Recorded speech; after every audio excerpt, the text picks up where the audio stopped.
What is up, everybody? It's me, Duke Farley, back at it again here on Lost at Sea. And tonight, we have crowned a fourth winner of Ascendance Live. And I'm here with the past season's winner. I'm here with Marcelo. So we're handing off the torch tonight to a new winner, a historic winner, some might say. Marcelo, first of all, how are you? What's going on? I am great, Duke. Thank you for having me. Yes, I have polished the crown and it is currently in the UPS or whatever delivery service the person needs for the crown to be delivered. Um, it was a really great finale, a historic one, as many have said.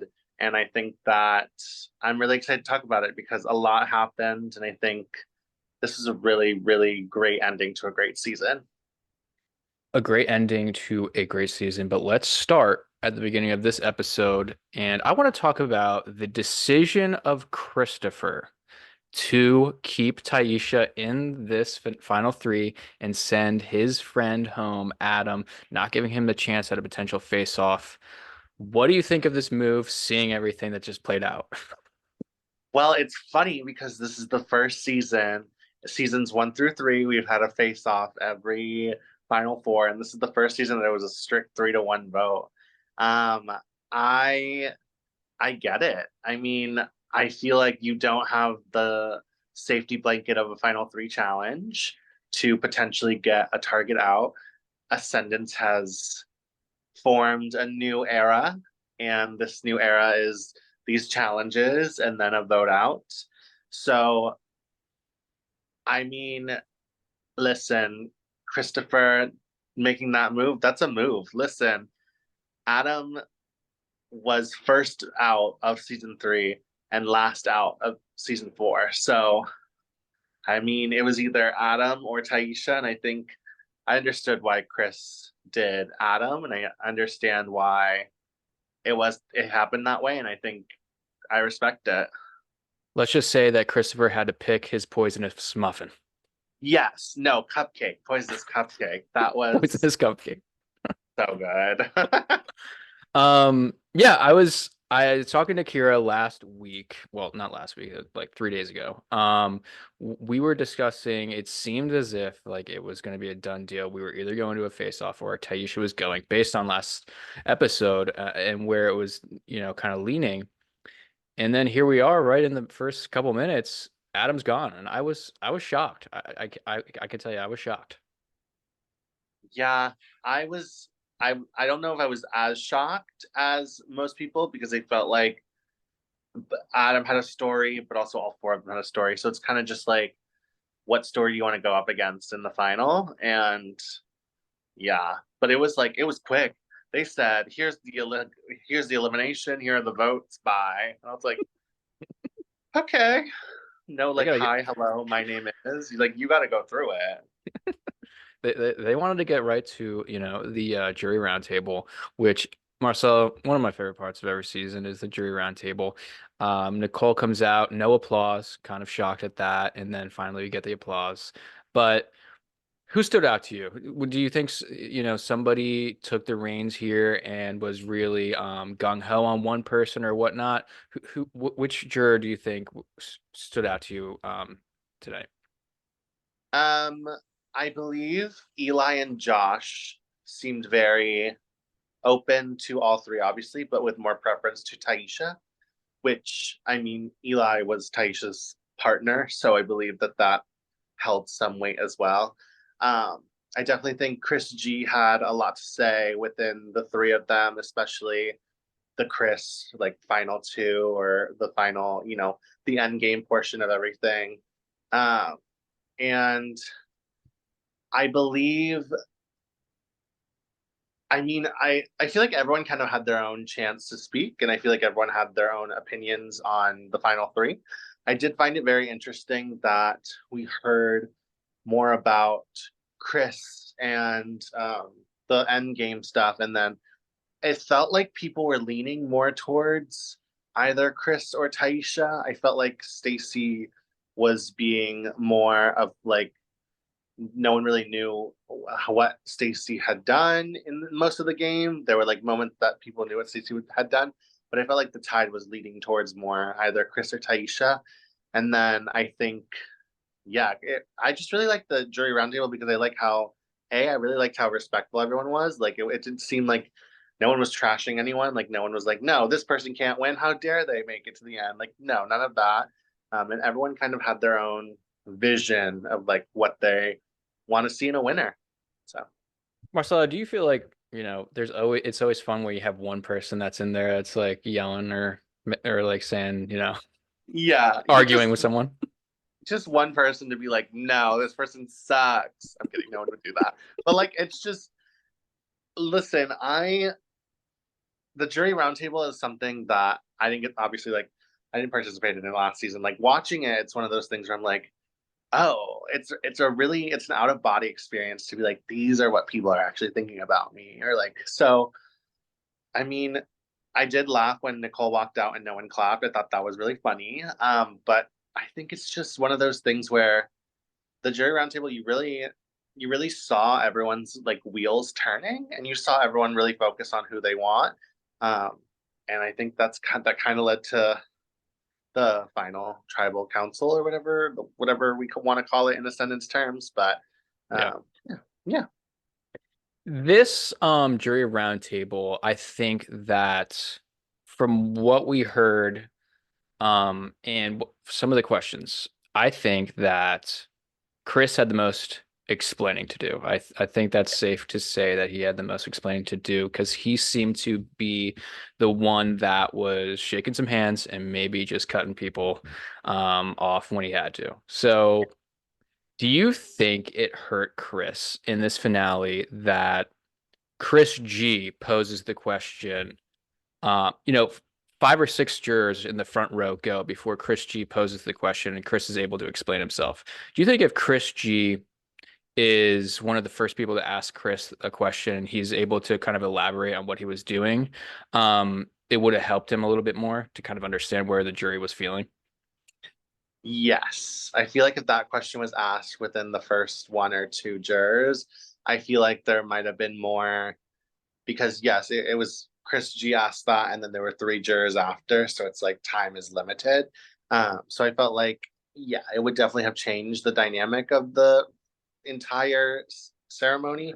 Um, but I think Chris hinted at it early, being like, "I know I did what I did to you all, and like obviously like y'all are gonna have feelings about it." And I'm open to elaborating on those. I just think that timing wise, it was like that question was not given until close to the very end. What did you think of Chris's response to Chris G's question, where he, do you think he killed it, or do you think that he should have bought a little bit more into it? No, I think he killed it. I personally loved the analogy of like, I'm gonna take this puzzle piece and put it into my puzzle, but there might be someone else who like needs my puzzle piece like desperately, and like that's when I'll give it to them and get the person out. I was like, wow, that spoke to me because these games in we watch it all the time. People are gonna make empty promises. People are gonna make open promises, but it's also like, yes, did Chris tell these people, hey, you and me, final two? The leeway is that it's the final three, even though they didn't know that at the time. But it's like you got to do what you got to do to make it to the end. And I think Chris explained it very well to make sure that people understood where he was coming from and what type of energy he wanted to elaborate on that end.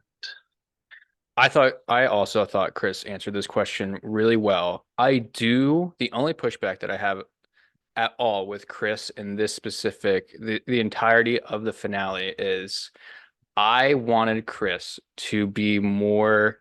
I feel like he was 90% in on the fact that he was willing to cut anybody's throat at any second. And I think if he had committed 100% and like literally just said that, I think he might have won a couple more jurors, but I feel like he was kind of tiptoeing on the I'm sorry about it a little bit. And if he 100% commits to it, I think he might garner a couple more votes here. That's my only gripe with him tonight. No, and I agree with that because I feel like the word sorry when you're like in a speech and like saying stuff like sorry is usually the pushback of like, I did this, I did this, I did this. I'm sorry about this. It's like the game's still going on. Like you don't have to apologize. Like you can apologize after when like you win. Like when you win, like you can apologize after. But it's like Or not. I yeah, exactly, or not, or not, or not. But it's like you have that opportunity to like continue playing the game. Like if you were a snake, if you were someone who backstabbed, like you can continue to just own it and continue to just be that person and then see what happens, see the jury response. And if the response is good, it's good. If it's not, it's not. It's just like I felt like I agree with you. For me personally, I feel like it was like a 90 like 7% like owning it, and then the 3% of like the apology kind of took the ownership a little off kilter. Right, right. But a great, one of the better performances I think from Chris in this finale. But let's talk about, the woman of the hour, the winner Mm. of this season. Let us talk about Taisha coming back from season two, being pendant of powered out by Drew. Fuck off, Drew. Oh, And no coming in shout out and to no Drew. shout out to Drew. And she rises from the ashes here and takes the dub. Taisha is just one of those people you want to get a drink with. She's just one of those people that, you want to vote for in a finale. Am I right or am I wrong? You're right. You're right.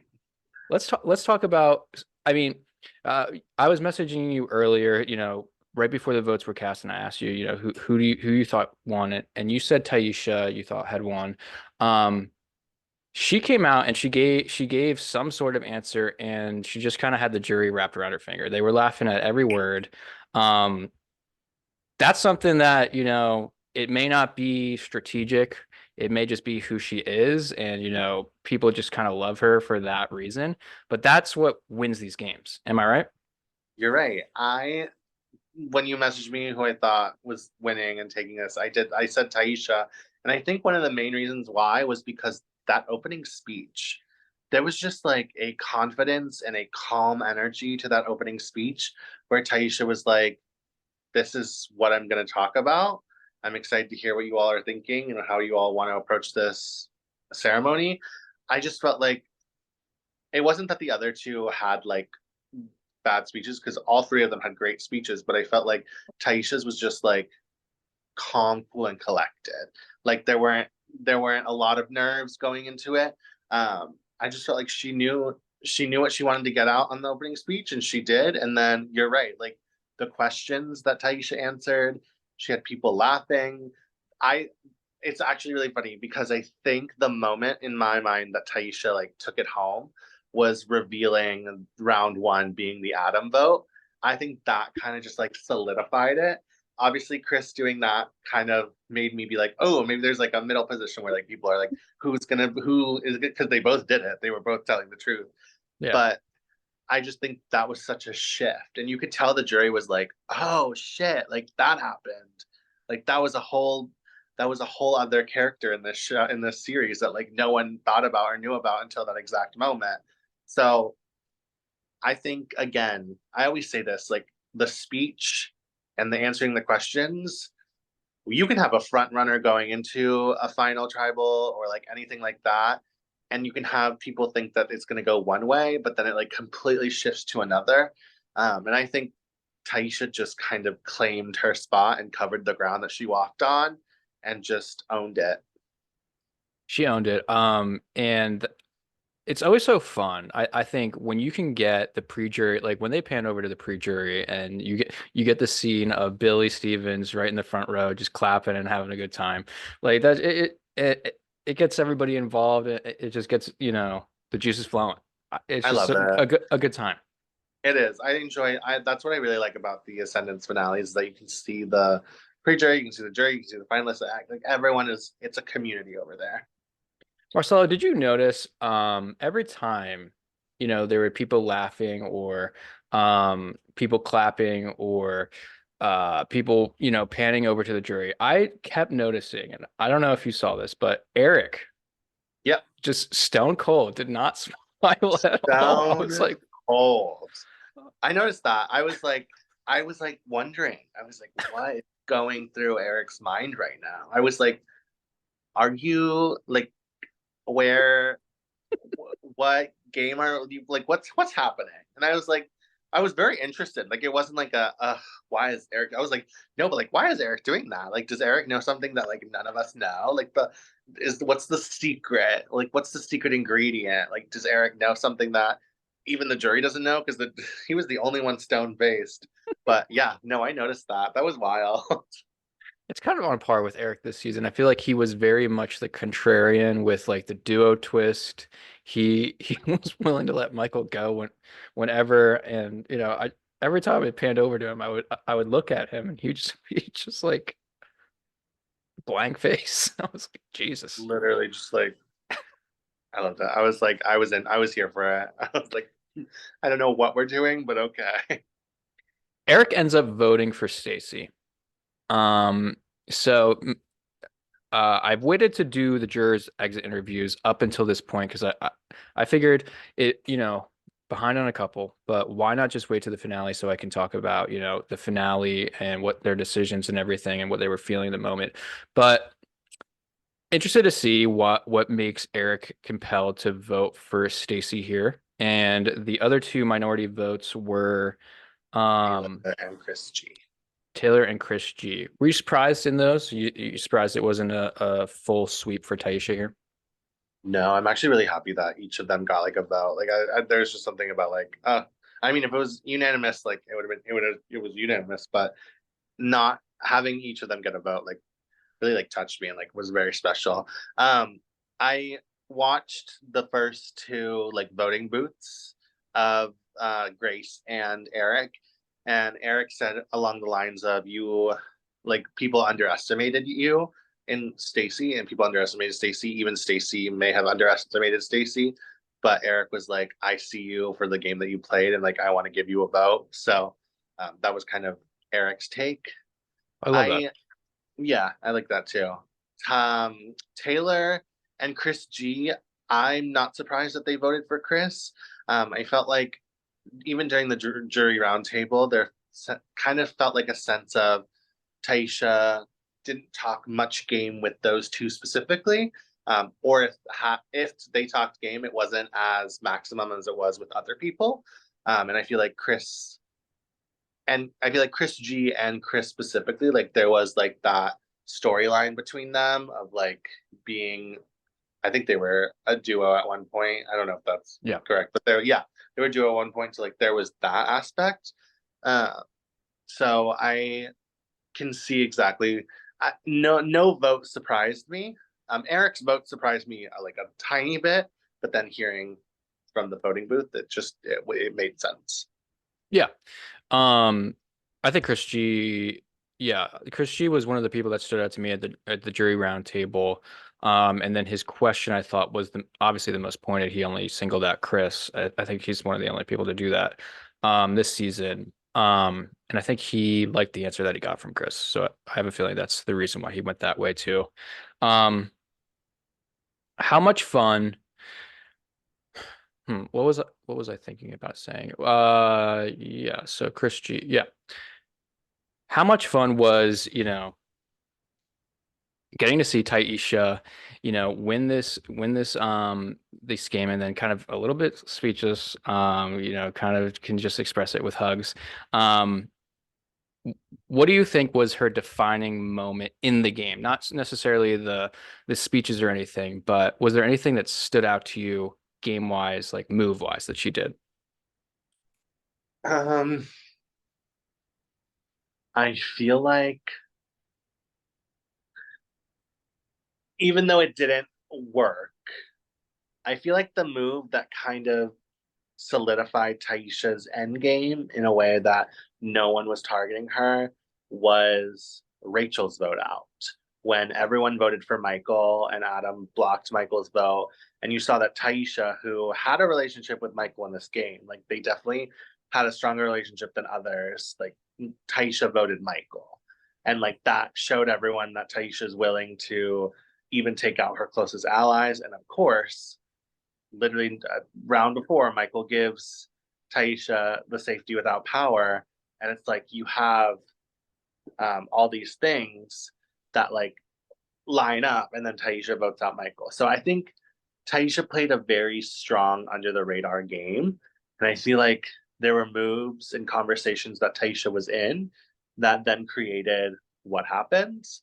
Um, so yeah, I think Taisha just had a lot of small movements that created a bigger picture.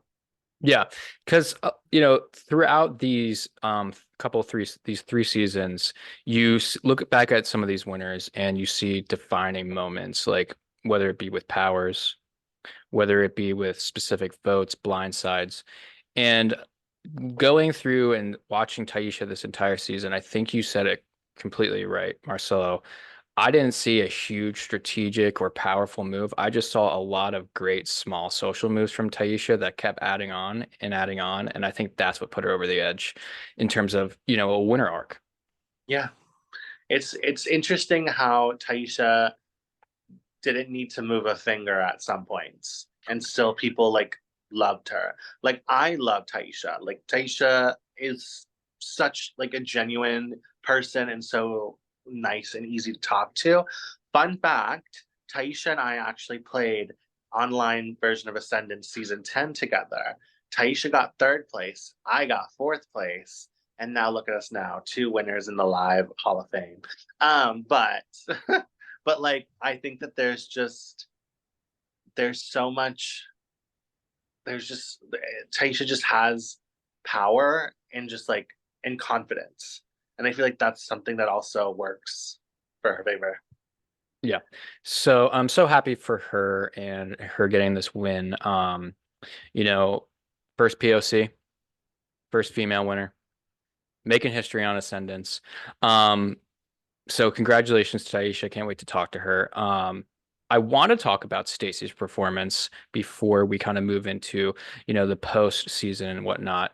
What did you think of Stacey's performance? Because although I think it wasn't suited to win this specific finale in the way that she was presenting, her answers, um, it was something that was really awesome to watch though, because it seems like she had met her personal goals. Um, and even though she didn't win the game, she did win the game in the sense that she did what she wanted and she accomplished what she wanted. Yeah, you could tell that Stacey really just loves playing these games and loves meeting new people. And I really enjoyed what Stacey said in her speech, being like, I wanted to play this game with people I've never met. I wanted to play this game with my partner. Yes, my partner left first, but like I did what I came here to do. I proved to myself that I can do challenges. I proved to myself that I can work with people I've never met. And like that's winning for her. And I really appreciate that because look, yes, the title of winning Ascendance is great. Like it's what everyone wants, but there's also like personal goals and personal wins that you can do alongside the game. So I'm very proud of Stacey for kind of just being who she like being her own winner and being like making her feel like having her presence be known of like this is what I came here to do and I succeeded. So much fun, these final three. Marcelo, what do you think of the format being changed from a final two to a final three? Do you think it's better for the finalists? Do you like it as a viewer more to kind of have another option there? Or do you like the showdown between the final two? I'm gonna say a hot take. I really like the showdown between the final two.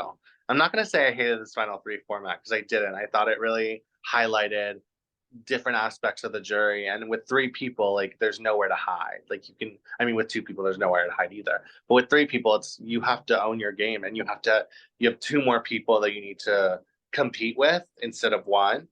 But Duke, I love a good old fashioned one-on-one, just like getting into it, getting it going and seeing what happens. Marcelo, I tend to agree. I think a final two is the way to go. I love Ascendants mixing it up, and I'm interested to see if they continue this moving forward. But I like a good old one-on-one battle. Yeah, me too. Marcelo, did you take a look at the Facebook page? I think Rachel was posting people's finale attire. The outfits worn at the finale, kind Yes. of a bracket. kind of thing. I don't know who ended up winning, but I know the final three was Eli, Grace, and Adam Michael Kennedy. Do you have any hot takes? Did somebody get snubbed here? I think Matthew, excuse me, Matthew Sheed got a little snub. That blazer was fire. That I'll tell you blazer what. was fire. Um, but I'm sorry if we're voting for a winner, Grace. That was a look. That was a look. And Listen, that's it. That was a look. That was the look. listen, I voted for Grace all the way up into the finale. I have to say I love the jacket. I love those shiny jackets that Eli. I thought he pulled it off so well. Kind of had I think maybe the black turtleneck underneath with the chain. I mean, come on, Come on. It come on, look. They doesn't miss. give them all the win. Okay, Marcelo, we have Mm-hmm. the winner. We have the best dressed. Who do you want to see if Ascendance is going to continue into the future, many more seasons, and they have a season like this where there are returners? Who would you Mm-hmm. want to see play again? Would love to see Aaron play again. I would love to see the husbands play again. Oh wow, I didn't know that that did that. Love that. Yeah. I would love to see the husbands play again. Yes. Um, obviously, like I always am a huge fan of like people who, like Chris Yu and Alex and Blake are like I would love for them to come back and just like play the game. If they had to do a returning season, I'd love to see Eric return just to see like in an individual format, see what that's like. I think that would be Um, better for him, an yeah, individual format. um, yeah, and Taylor also. I feel like Taylor has there's like some sort of not that she was ever like overshadowed by Adam or anything because I feel like those two were very equal, but I feel like Taylor coming back and trying the game again. Yeah, Honestly, all of them. Just season five, do the entire cast again in reverse. just a rerun. Just a rerun. Why not? Marcelo, anything else that you could think of that we haven't covered in this finale setting that you want to talk about? um, I do want to just give a shout out. This is a person in the cast who I was really excited to see when they were revealed and to see how far they went in this game was so incredible to watch. I just have to give a shout out to Adam. Adam going all the way to the final four. If you told me that Adam Michael Kennedy was making it to the final four of this game with this cast of people who like are cutthroat and would take anyone out, like I thought Adam was at least getting I don't know, like early jury. Like I knew he was making it to jury, but I just felt like early jury. But Adam held his own. Adam did the damn thing, and I'm just very proud of a season three representative like Adam Michael Kennedy to just go out there and do what he does best. And that's exactly why he was first boot of season three because he's just that good. Marcelo, we were robbed of an Adam Michael Kennedy final speech, We were but Mr. Boston's final speech. I wonder what that would have looked like. Um, but yes, Marcelo, thank you so much for joining me this evening and, bringing in a new winner to the winner circle with you. Congratulations, Taisha. Congratulations, Chris and Stacy. Tough to get to the end. Getting a vote in the end is even tougher, and those people did it as well. So, They what a great did. season. What a great season. What a great season and what a great end to the season.